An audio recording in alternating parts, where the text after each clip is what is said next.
Republicans now control the redrawing of about 4 times as many congressional districts as Democrats do. And during the reapportionment process, the U.S. Census moved 6 districts from blue states to red states due to population gains.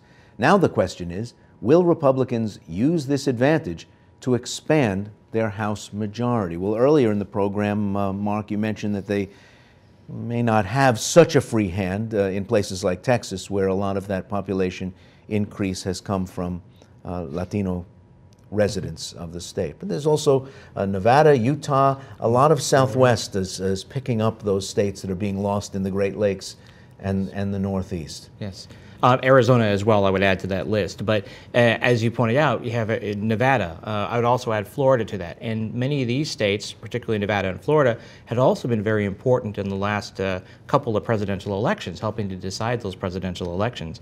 And in both of these states, we have significant increases in the Hispanic populations, which of course have contributed to the gains in congressional seats that these 2 states have received. It was a calamitous election if you're a Democrat as far as control of state houses, and that's why that very lopsided result came. A lot of states that had Democratic majority state houses and gubernatorial offices were swept away in November.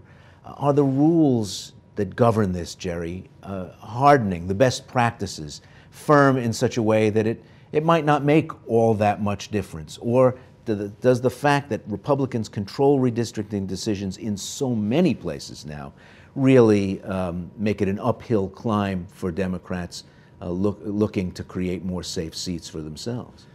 Well, certainly if your political party is in charge of the redistricting process, it's easier for you to have your way in the redistricting process. But I think the media has largely over-dramatized the fact that states that are losing are so-called blue states, and states that are gaining are red states, and so therefore there are going to be more Republican seats.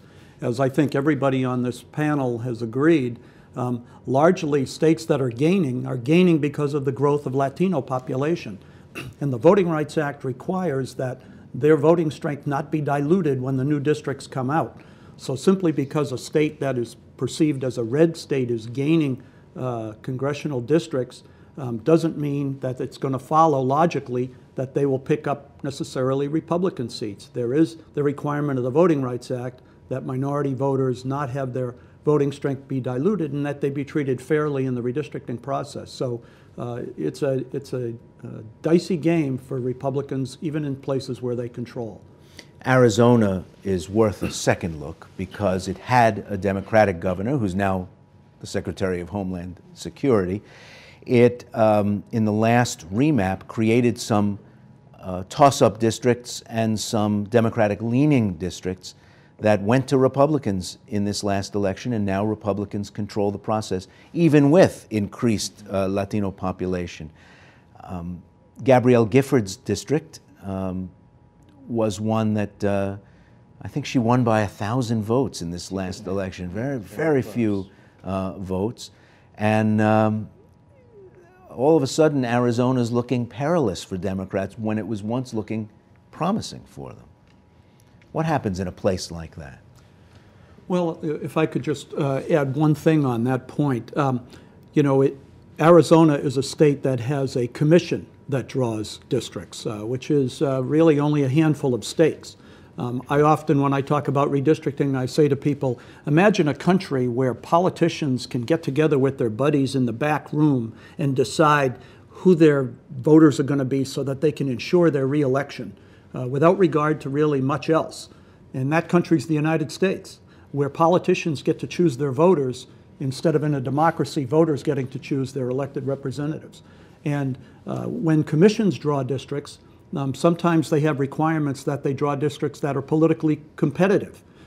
Incumbents don't like politically competitive districts. They like their districts to be safe for them and weak for their opponents. So the whole process gets, there's a lot of manipulation possible, and I think largely in Arizona, because of the requirement that districts be competitive, you see districts like Congresswoman Gifford's district. That is a more competitive district, and we see a shrinking of those kinds of districts across the country, where we see people, as a result, pretty polarized on the left and pretty polarized on the right, with very few moderate and a shrinking middle, which frankly is where most of us in America really are. Jack, you were going to say?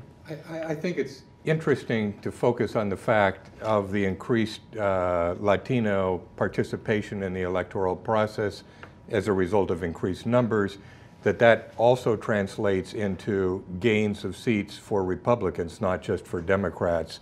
And I think that this sort of demonstrates the fact that the Republican Party certainly has to take into consideration the increased presence of Latinos and try to appeal to that Latino population.